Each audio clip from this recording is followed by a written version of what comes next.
हरे कृष्णा, राधे राधे। आप सभी का दिन शुभ और मंगलमय हो। प्रिय श्रोताओं, आज सुनिए मार्गशीर्ष मास महात्म का आगे का अध्याय।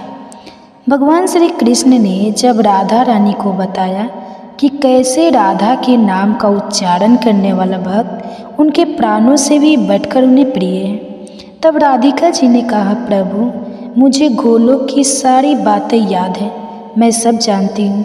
मैं भला उन बातों को कैसे भूल सकती हूँ जो आप मुझे स्वर्ण रूपनी बता रहे हैं। वह सब आपके चरण कमलों की कृपा से ही संभव है। भगवान को कुछ लोग प्रिय नहीं होते और कुछ लोग बहुत प्रिय होते हैं। जैसे जो मेरा स्मरण नहीं करते, उसी तरह उन पर आपकी भी कृपा नहीं होती। आप तिनके को पर्वत और पर्वत को तिनका बनाने में भी समर्थ हो। देखिए, मैं खड़ी हूँ और आप सोए हुए हो। इस समय बातचीत में जो समय निकल गया वह एक एक क्षण मेरे लिए एक एक योग के समान है और मैं उसकी गणना करने में भी असमर्थ हूँ। आप मेरे वक्षस्थल और मस्तक पर अपना चरण कमल रख दो। आपकी विरह की अग्नि से मेरा हृदय शीघ्र ही दग्ध होना चाहता है। सामने जब आपके चरण कमलों पर मेरी दृष्टि पड़ी तो वह वहीं जम गई। फिर मैं कलेश उठाकर भी उसे दूसरे अंगों को देखने के लिए वहाँ से अपनी दृष्टि को कहीं और ले जा ही नहीं सकी, अर्थात कुछ और देख ही नहीं सकी। फिर भी धीरे धीरे प्रत्येक अंग का दर्शन करके ही मैंने आपको शांत मुखरावित पर दृष्टि अब डाली। इस मुखरावित को देखकर अब मेरी दृष्टि कहीं और जाने में बिल्कुल असमर्थ है। राधिका जी के यह वचन सुनकर पुरुषोत्तम श्री कृष्ण हंसने लगे। फिर वो श्रुतियों और स्मृतियों के मतानुसार बड़े ही हितकर वचन राधिका जी से बोले। भगवान श्री कृष्ण कहने लगे, भद्रे, मैंने पूर्व काल में वहाँ गोलोक में जो भी निश्चय किया था उसका खंडन नहीं होना चाहिए। वह बात अधूरी नहीं रहनी चाहिए। प्रिय, जरा तुम क्षण भर ठहरो, मैं तुम्हारा मंगल करूँगा। तुम्हारे मनोरथ की पूर्ति का समय अब स्वयं ही आ पहुँचा है। राधे, पहले मैंने जिसके लिए जो कुछ लिख दिया है और जिस समय उस मनोरथ की प्राप्ति का समय निश्चित कर दिया है, उस पूर्व निश्चय का खंडन तो मैं स्वयं भी नहीं कर सकता। फिर भला विधाता की तो विसाती क्या है जो उसे मिटा सके। मैं तो विधाता की भी विधाता हूँ। मैंने जिनके लिए जो कुछ विधान कर दिया है उसका ब्रह्मदेवी कदापि खंडन नहीं कर सकते। इसी बीच में श्री ब्रह्मा जी श्री हरि के अर्थात श्री कृष्ण के सामने आ गए। उनके हाथों में माला और कमंडल शोभा पा रहे थे। चारों मुख पर मंद मंद मुस्कान खिल रही थी।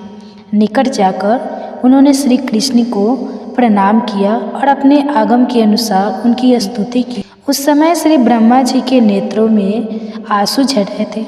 संपूर्ण अंगों में रोमांच आया और भक्ति भाव से उनका मस्तक भी झुका हुआ स्तुति और नमस्कार करके जगतदाता ब्रह्मा जी श्री कृष्ण की ओर निकट आ गए। उन्होंने फिर से अपने भक्तों को भक्ति भाव से प्रणाम किया। फिर वे श्री राधिका जी के समीप गए और माँ राधिका के चरण कमलों में मस्तक रखकर उन्होंने भक्ति भाव से उन्हें भी नमस्कार किया। अब दोनों हाथ जोड़कर वे श्री राधा की स्तुति करने लगे। ब्रह्मा जी बोले, हे माता, भगवान श्री कृष्ण की कृपा से मुझे आपके चरण कमलों के दर्शन का सौभाग्य प्राप्त हुआ है। यह चरण स्वतंत्र और विशेषतः भारतवर्ष में सभी के लिए परम दुर्लभ है।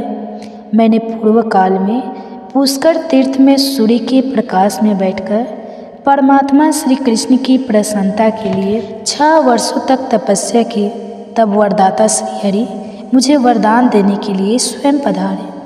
उनके वर मांगो ऐसा कहने पर मैंने प्रसन्नतापूर्वक अभीष्ट वर मांगते हुए कहा, हे गुणात परमेश्वर, जो सबके लिए परम दुर्लभ है, उन राधिका जी के चरण कमल का मुझे इसी समय शीघ्र दर्शन कराइए।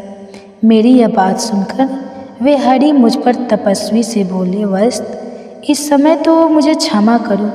उपयुक्त समय आने पर मैं आपको श्री राधा के चरणावित के दर्शन अवश्य कराऊंगा और ईश्वर की आज्ञा कभी निसफल नहीं होती, इसलिए मुझे आपके चरण कमलों के दर्शन आज प्राप्त हुए हैं।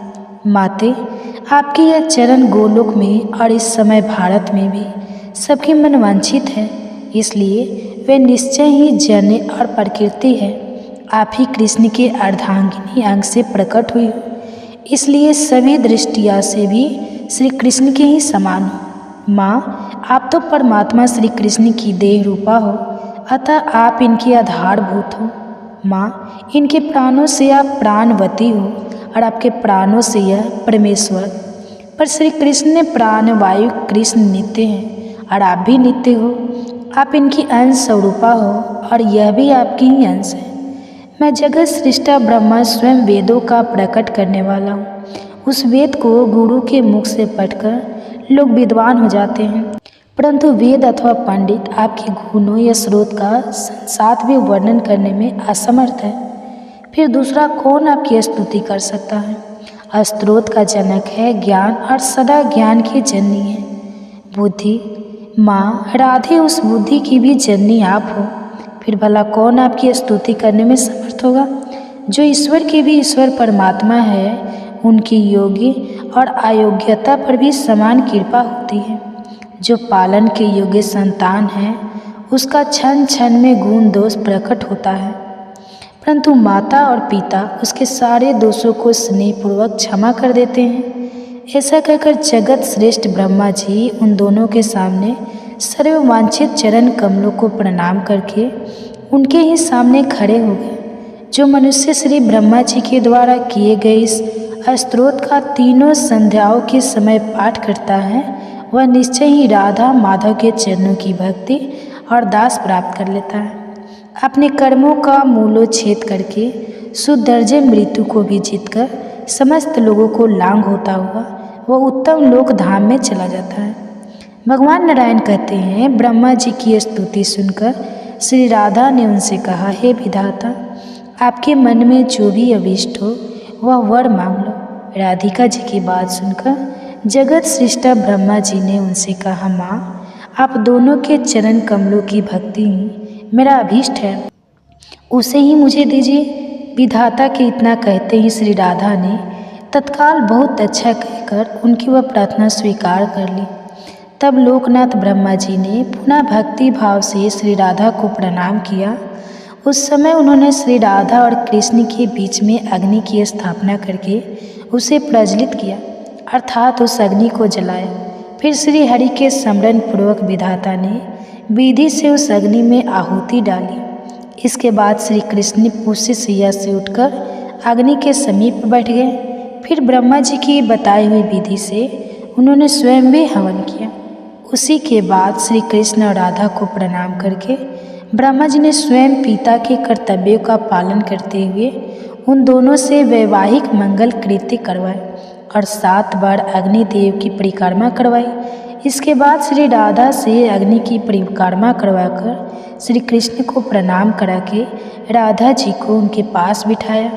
फिर श्री कृष्ण ने राधा जी का हाथ ग्रहण कराया और माधव के साथ वैदिक मंत्र पढ़वाओ। फिर वेदज के विधाता ने श्री हरि के अर्थात श्री कृष्ण के वक्ष स्थल पर राधिका जी का हाथ रखवाकर राधा जी के पृष्ठ देश में श्री कृष्ण का हाथ रखवाया और राधा जी से 3 वैदिक मंत्रों का पाठ करवाया।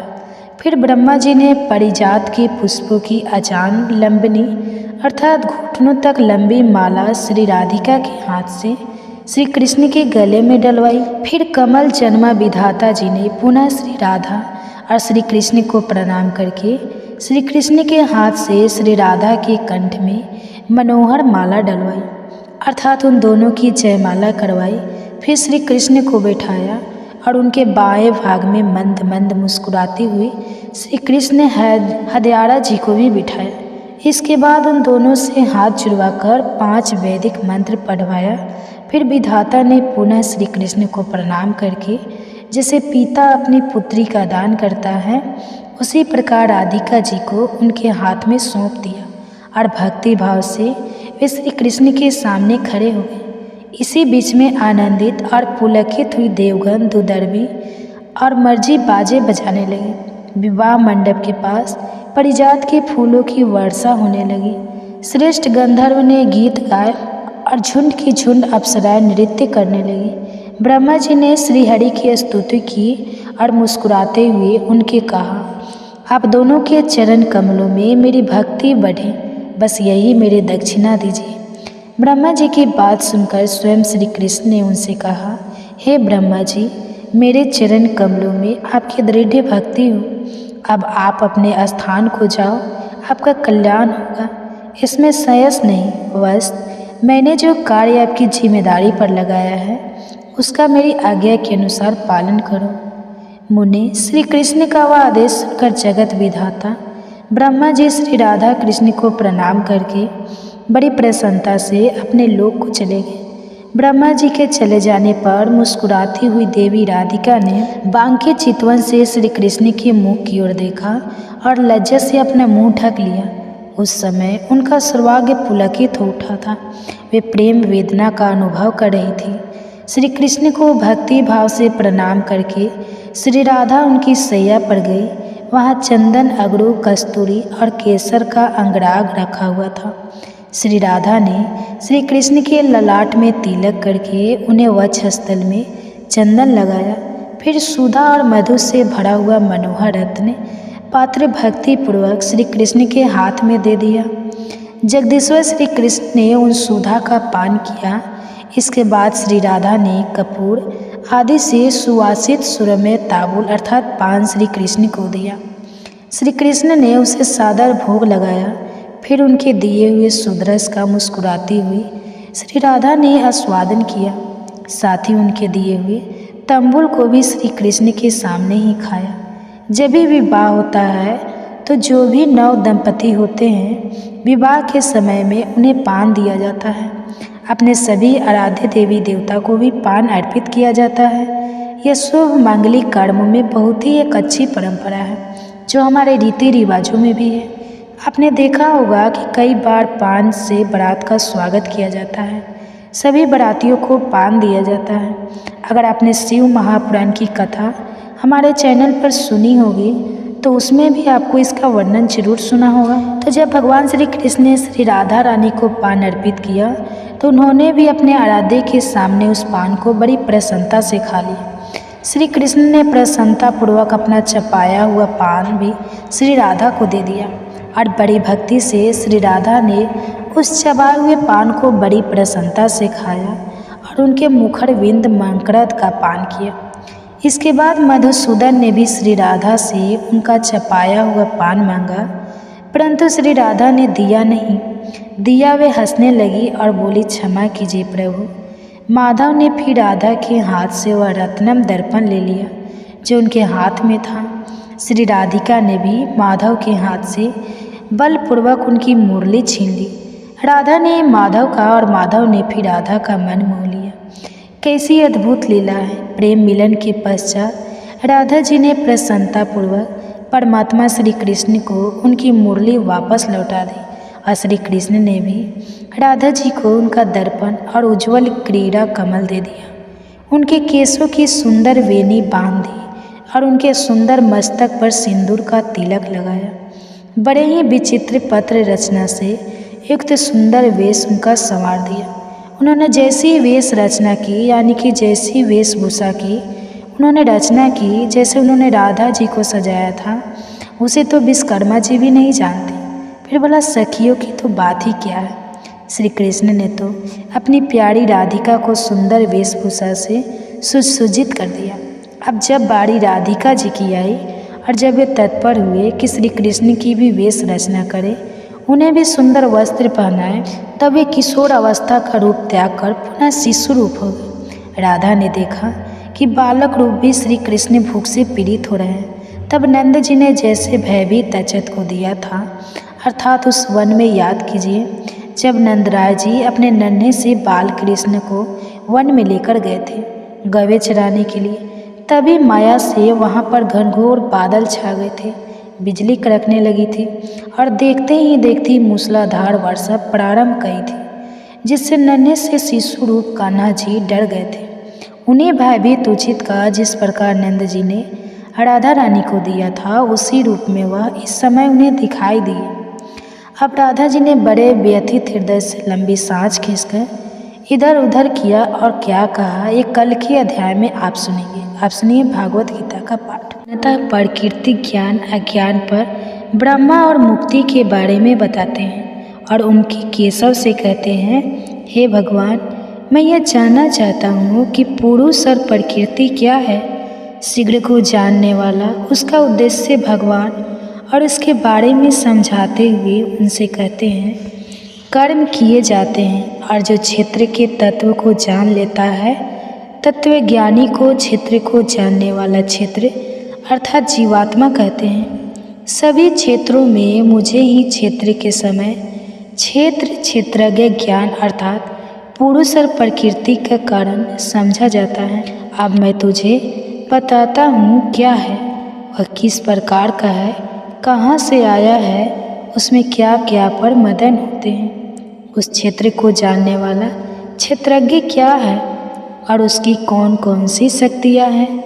क्षेत्रज्ञ के बारे में ऋषि मुनियों ने विस्तार से व्याख्या की है और इनका तर्क सहित वर्णन वेदों शास्त्रों द्वारा भी किया गया है। संक्षेप में उसके विचारों से क्षेत्र के अलग अलग भाग हैं।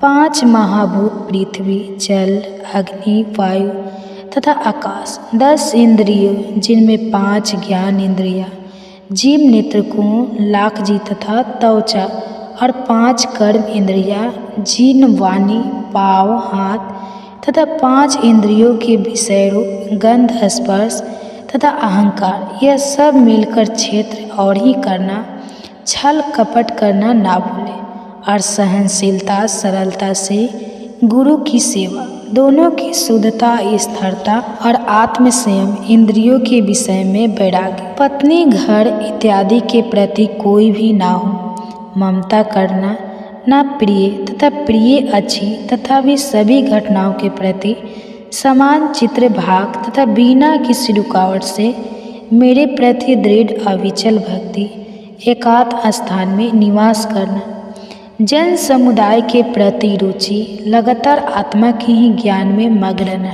हर तत्व और हर सत्य परमात्मा को भी खोजना और समय परमात्मा को ही देखना, यही सच्चा ज्ञान है। और जो कुछ इसके विपरीत होता है वह सब अज्ञान है। अब मैं तुझे वह बताऊंगा जो कि जानने योग्य है और जिसे जान लेने से मनुष्य परम आनंद को पा लेता है। वह है पर भ्रम आदि है अर्थात धर्म विहीन है। वह स्वास्थ्य सत्य और असत्य इन दोनों से भी परे है। उसके हाथ पैर सर नियुक्त सभी जगहों और है। वह सभी वस्तुओं में व्याप्त संसार में निवास करता है। उसमें सभी इंद्रियों के गुण हैं और फिर भी वह से रहित है। वह निर्लिप्त रहता है फिर भी सबको संभाले हुए थे। अच्छी तरह गुणों का आनंद भी लेता है। वह सभी अस्तित्व में आई वस्तुओं और सभी जलों के बाहर भी है और अंदर भी। वह स्थिर खड़ा है और वह चलता फिरता भी है। वह इतना सूक्ष्म है कि उसे जानना भी असंभव है। वह बहुत ही दूर बेहद पास भी है। उसके ना तो टुकड़े किए जा सकते हैं और ना ही उसे बांटा जा सकता है। फिर भी वह इस सृष्टि में बटा हुआ है। वह अंधकार से भी परे है। वही ज्ञान है, ज्ञान का विषय भी वही है। वह सबके हृदय में स्थित है। इस प्रकार क्षेत्र ज्ञान और ज्ञान का संक्षेप में वर्णन कर दिया गया है। जो भी व्यक्ति इस बात को समझ लेता है वह मेरी दशा को प्राप्त होने के योग्य बन जाता है। तो इस बात को अच्छी तरह समझ ले कि प्रकृति और पुरुष दोनों ही संसार में सब कुछ होने का कारण है कि दोनों प्रकृति से उत्पन्न होती है। कर्तव्य करने के साथ वह यह सब प्रकृति के कारण होते हैं। लेकिन जो अपने 2 दाल में जो सुख दुख आदि का अनुभव करता है उसका कारण जीवात्मा पुरुष प्रकृति में स्थित होकर जीवात्मा पुरुष प्रकृति से उत्पन्न गुणों का अनुभव करती है। इन्हीं गुणों के साथ आसक्ति, यह लगाव जी की अच्छी इच्छा या बुरी योनियों में उसके जन्म का कारण बनती है। लेकिन शरीर में स्थित ही एक और भी परम भक्त है, जो परमेश्वर साक्षी, अनुमति देने वाला, संभालने वाला, भोगने वाला परमात्मा कहलाता है। जो कोई भी इस प्रकार आत्मा और प्रकृति पुरुष और प्रकृति को उनके गुणों के साथ जान लेता है, वह वर्तमान में जो भी कर्म करता रहे वह फिर जन्म नहीं लेता।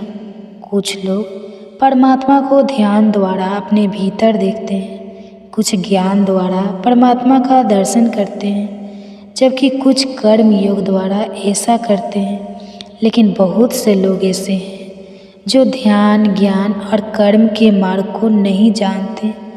ऐसे लोग अज्ञानी लोगों से उनके विषय के बारे में सुनते हैं और जो कुछ उन्होंने सुना है उस पर आस्था रखते हुए मेरी भक्ति में लग जाते हैं। और मेरी भक्ति में लग जा कि मैं और मेरी इस भक्ति द्वारा वह भी मृत्यु के पहुंच जाता है।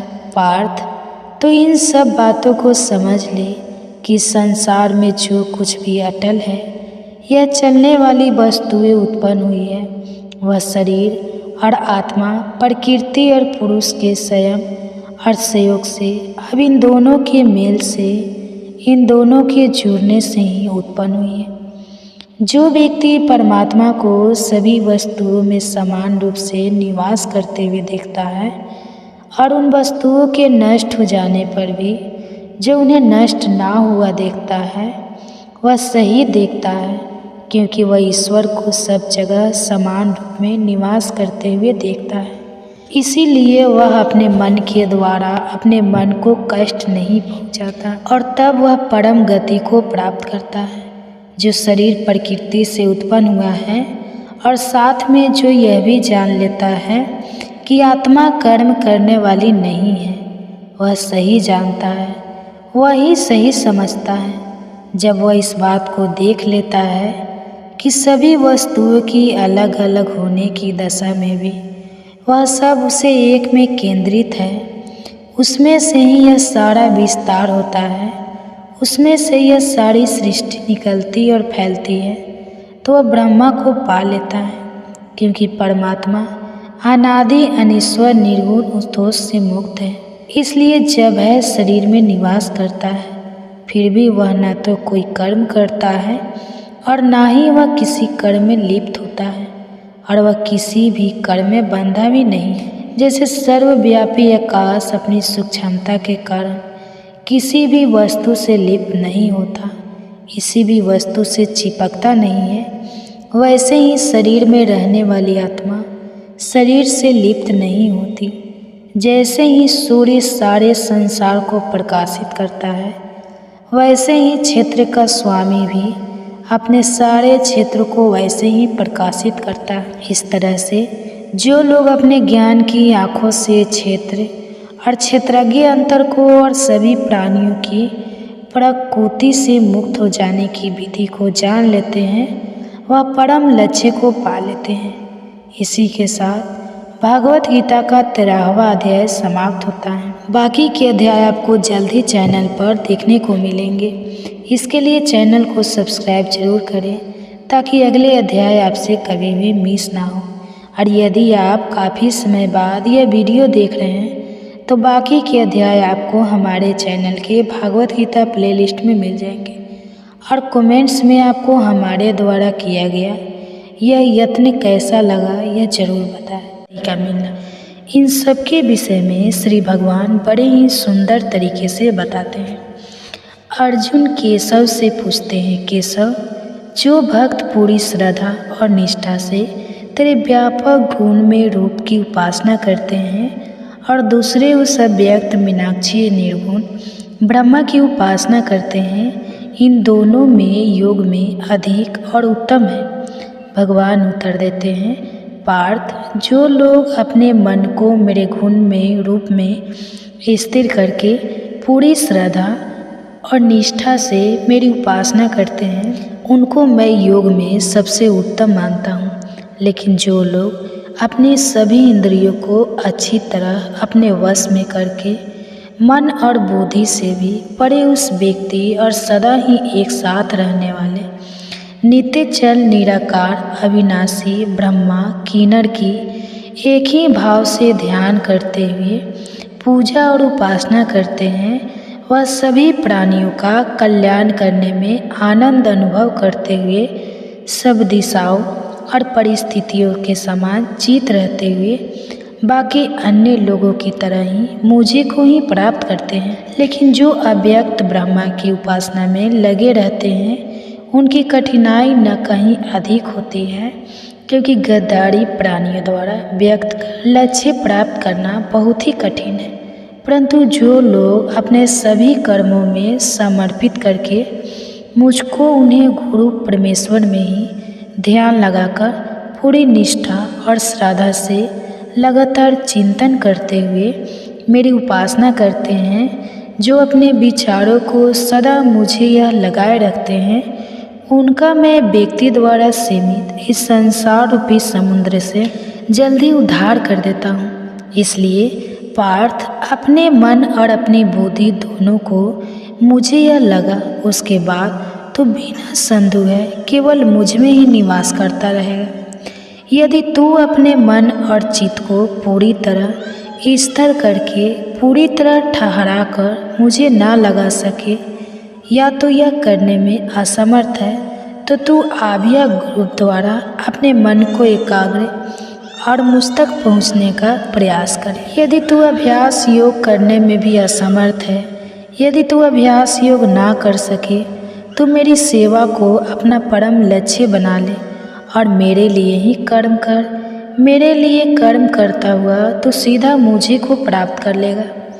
यदि तू यह भी करने में असमर्थ है, तो अपने मन और बुद्धि को वश में करके मुझ में शरण लेकर कर्मों से मिलने वाले सभी फलों को त्यागते ज्ञान अभिमान से अच्छा है, और ज्ञान से अच्छा है ज्ञान भरा ध्यान, और इस ध्यान से भी अच्छा और श्रेष्ठ है कर्मों के फल अत्याचार, क्योंकि कर्मों के फल का त्याग करते ही मनुष्य को तुरंत शांति मिल जाती है।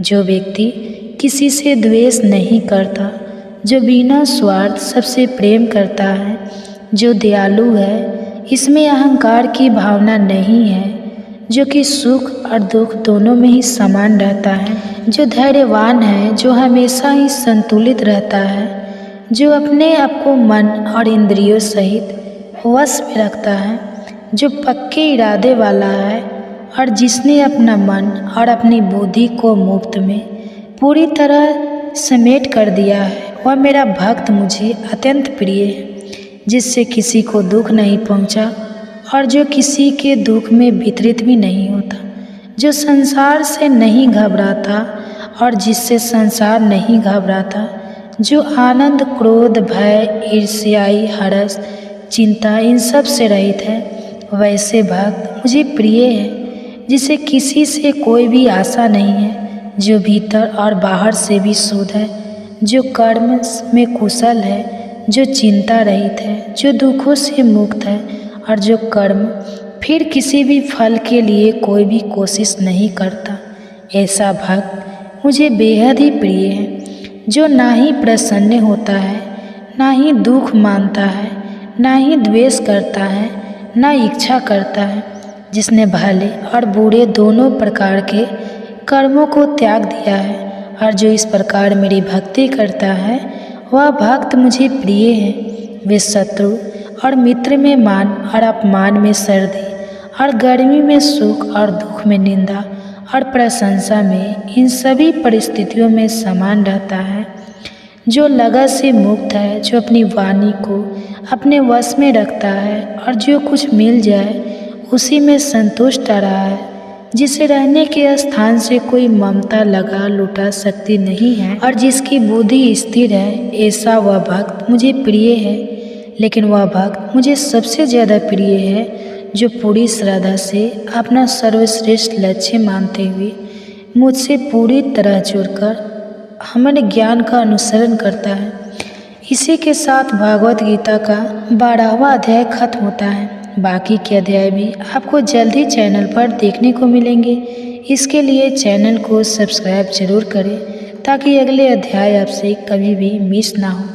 और यदि आप काफ़ी समय बाद यह वीडियो देख रहे हैं तो हमारे चैनल की भगवत गीता प्लेलिस्ट में मिल जाएंगे। और कमेंट्स में आपको हमारे द्वारा किया गया यह यत्न कैसा लगा यह जरूर बताएं। भगवान अर्जुन को दिव्य दृष्टि देकर उसको अपने दिव्य रूप दिखाते हैं। इस अध्याय में दिव्य रूप का वर्णन किया गया है। भगवान से निवेदन और भगवान की स्तुति के लोग भगवान की कृपा का अवशासन यह सब इस अध्ययन में बताया गया है।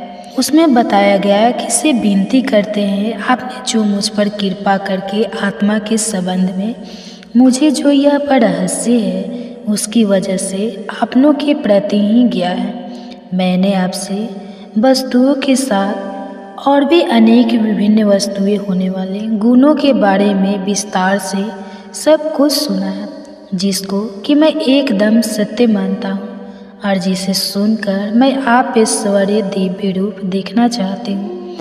यदि आप यह समझते हैं कि मुझे यह दिव्य रूप दे सकता है तो हे भगवान कि आप वह अपने कभी भी नष्ट न होने वाला दिव्य रूप दिखाइए। अर्जुन के इस विनती पर भगवान उस पर कृपा करते हैं और कहते हैं, लो तू बार तो मेरे सैकड़ों हजारों अलग अलग प्रकार रंग और आकार वाले विविध रूप को देख लो। आदित्य को, रुद्र को, पक्षुओं को, दोनों अश्विनी कुमारों को और देवताओं के विपत अलग रूपों को देख और भी मेरे ऐश्वर्य भरे रूप को देख जिन्हें तुमने पहले कभी नहीं देखा है।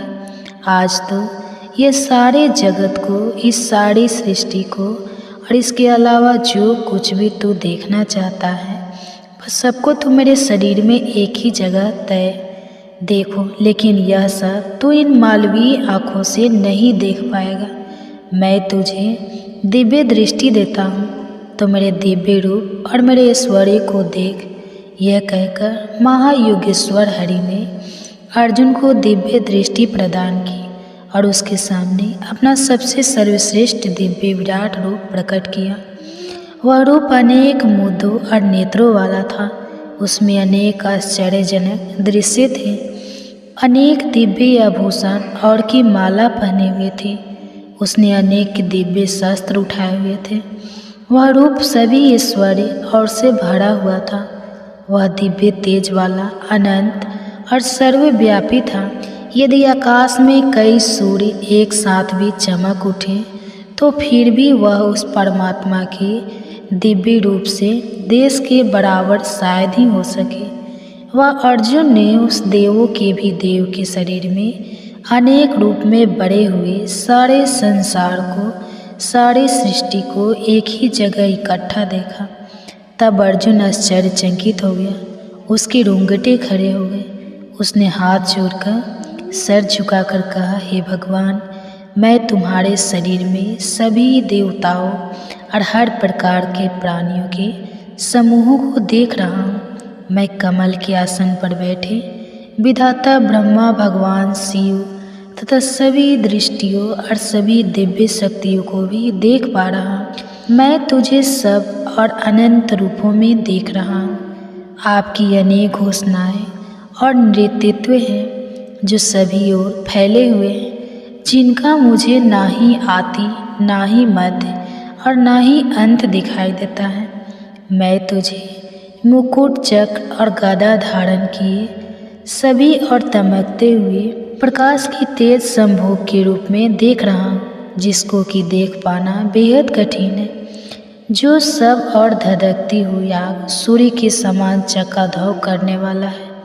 आप अनीश्वर भगवान हो जिसका ज्ञान प्राप्त किया जाना चाहिए। आप इस संसार के पूर्ण आधार हो। आप स्वास्थ्य धर्म के परम रक्षक हो। मैं जान गया हूँ कि आप ही सनातन पुरुषों में देख पा रहा हूँ कि आपका ना ही कोई आदि है, ना ही मध्य और ना ही अंत है। आपका समर्थ अनंत है। आप ही अनगिनत भुजाएं हैं। सूर्य और चंद्रमा आपके निर्भर है। आपका मुख धधकती हुई आग की तरह है और आपके तेज से यह सारा संसार तप रहा है। आकाश और पृथ्वी के बीच कई यह सारा स्थान, तो यह सारी दिशाएं तुम अकेले से भरी हुई है, तो अकेले ही व्याप्त है। जब आपका यह आश्चर्यजनक भयानक रूप दिखाई देता है तो तीनों लोग कांपते हैं। उधर देवताओं के समूह आपके अंदर प्रवेश कर रहे हैं और उनमें से कुछ डरे हुए हैं, हाथ जोड़कर आपकी स्तुति कर रहे हैं। शेरगढ़, आदित्य कारण, पशुगणना, विश्व देवगण और अश्विनी कुमार, पितृगण, अमरुद गंधर्व और यक्ष प्रश्नों के शंभु सभी आपकी ही ओर देख रहे हैं। आप यह विशाल रूप को देखकर सभी लोग ताप रहे हैं और उन्हीं की तरह मैं अभी कहाँ पर हूँ। आपके इस आकाश को छूने वाले अनेक रंगों में दमकते और बड़ी बड़ी चमकती हुई आँखों वाले इस रूप को देखकर मेरा मन भय से काँप रहा है। मेरा ना ही धीरज बंध रहा है और ना ही मुझे शांति मिल रही है। जब मैं लपेटे उगलते हुए आपके मुंह को देखता हूँ तो मुझे दिशाएं तक पहुँचने बंद हो जाती है और मैं किसी भी प्रकार संतुलन नहीं बना पा रहा हूँ। देवताओं के स्वामी, मुझ पर दया कीजिए। उधर सभी देवताओं के समूह के साथ राष्ट्र के सभी पुत्र भीष्म, द्रोण, कर्ण तथा हमारे पक्ष के भी प्रमुख योद्धा तुम्हारे मुखी जा रहे हैं। जैसे नदियों की तेज धाराएं समुद्र की ओर दौड़ती चली जाती है और उसमें प्रवेश करती हैं, वैसे ही इस पृथ्वी लोक के वीर योद्धा लपटे उगलते हुए आपके मुख में घुसे जा रहे हैं। जैसे पतंगे जोर से जलती हुई आग पर अपने ही विनाश के लिए तेजी से झपटते हुए आते हैं, वैसे ही यह लोग तेरे विनाश के लिए तेरे मुख में जा रहे हैं। आपके मुख निकलती कोई भयंकर किरणें इस संसार को जला रही है। देवताओं में श्रेष्ठ, मुझे यह बताओ कितने भयानक रूप वाले आप कौन हैं? आपको प्रणाम है, मुझ पर दया कीजिए। अर्जुन की गुहार पर श्री भगवान कहते हैं, पार्थ, मैं समस्त लोगों का विनाश करने वाला काल हूँ और जो यह लोगों का दमन करने में लगा हुआ है, दोनों सेनाओं में खड़े यह योद्धा तेरे कर्म के बिना भी नहीं बचेंगे। इसलिए तो उठकर खड़ा हो जा, अपने शत्रुओं को हार कर इस समृद्ध राज्य का आनंद ले और यश प्राप्त कर। यह सब तो पहले ही मेरे द्वारा मारे जा चुके हैं, बस तू कारण बन जा और भीष्म, द्रोण, जयद्रथ, कारण तथा और भी अन्य योद्धाओं को मार डाल जो कि पहले ही मेरे द्वारा मारे जा चुके हैं। डर मत, और युद्ध में तो शत्रुओं को अवश्य ही हार जाएगा। लोग विश्व के इन वचनों को सुन तानते हुए अर्जुन ने हाथ जोड़कर कृष्ण को नमस्कार किया और फिर डर के कारण धीमी आवाज में कहा कि हे पार्थ, हे केशव, संसार जो दृश्य के गीत गाने में अनुभव करता है वह ठीक करता है और सारा संसार तेरे ही अनुरूप को प्राप्त हो रहा है। राक्षस डरकर सब दिशाओं में भाग रहे हैं। यह संसार के स्वामी, आप इस सत्य को आप ही असत्य भी हो और उसके भी परे जो भी है वह भी आप ही हो, क्योंकि आप देवों में सच प्रथम, आप ही संसार का आश्रय हो, आप ही जानने वाले हो और आप ही जानने के योग्य भी हो। आप ही सर्वश्रेष्ठ लक्ष्य हो, आपने ही संसार को व्यक्त किया हुआ है। आप यज्ञ हो, आप ही वर्ण हो, आप ही कम हो, आप ही चंद्रमा हो और आप ही सबके प्रजापति ब्रह्मा भी हो। आपको 1000 बार नमस्कार है। आप स्वरूप हो, आपको सब ओर से नमस्कार। आपकी शक्ति की तो कोई सीमा ही नहीं है और आपका बल अनंत है, इसलिए आप ही सब कुछ हो। आपकी इस महिमा को न जानते हुए मैंने आपको, जो कि कीवर्ड थे, यादव ने मित्र आदि कहा है।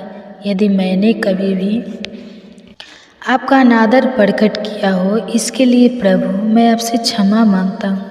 आप तो इस जगत के पिता हो, आप ही संसार के पूजनीय हो। तीनों लोकों में आपके समान कोई नहीं है, इसलिए आपसे अधिक तो कोई हो ही नहीं सकता।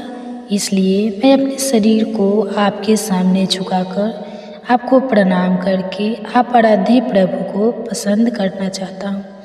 मैंने आपका वह रूप देखा है जिसे किसी और ने कभी नहीं देखा और जिसे देखकर मुझे आनंद हुआ है, लेकिन मेरा हृदय है भय से काँप रहा है। प्रभु मुझ पर प्रसन्न होइए और मुझे फिर अपने पहले वाला मानवीय रूप ही दिखाइए। 1000 मुखों वाले विराट रूप में आपको पहले वाले मुकुट और गदा धारण किए हुए देखना चाहता हूँ। हे भगवान, आप फिर अपना मानवीय रूप दिखाइए। और उनके इस निवेदन पर श्री भगवान उसे कहते हैं, पार्थ, मैंने प्रसन्न होकर अपनी दिव्य शक्ति से तुम्हें यह परम रूप दिखाया है, जो कि तेल से भरा विश्वव्यापी अनंत है, जिसे मनुष्य अभी तेरे सिवा किसी और ने नहीं देखा है। मेरे इस भयानक रूप को देखकर तू घबराएगा और विचलित फिर मत हो। वह को त्याग कर प्रसन्न होकर तो फिर मेरे पहले रूप को देख। वासुदेव ने अर्जुन को यह कहकर फिर अपना पहला रूप दिखाया और अपना मानवीय रूप धारण कर अर्जुन को धीरज हुआ।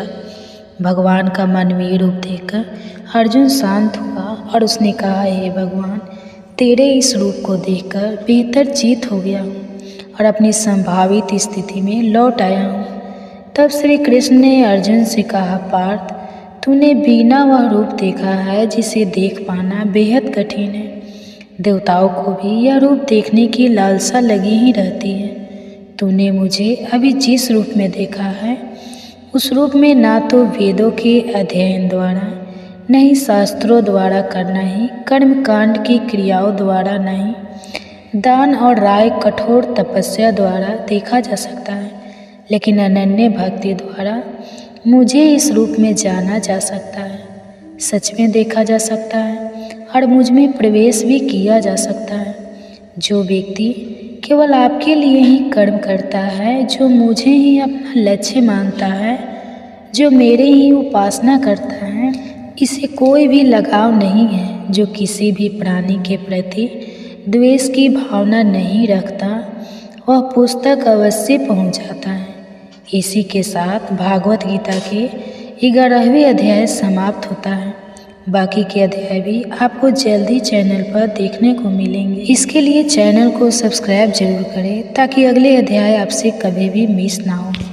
और यदि आप काफ़ी समय बाद यह वीडियो देख रहे हैं तो बाकी के अध्याय आपको हमारे चैनल के भागवत गीता प्लेलिस्ट में मिल जाएंगे। और कमेंट्स में आपको हमारे द्वारा किया गया यह यत्न कैसा लगा यह ज़रूर बताएं। तो मैं मिलूँगा आपको अगले अध्याय में।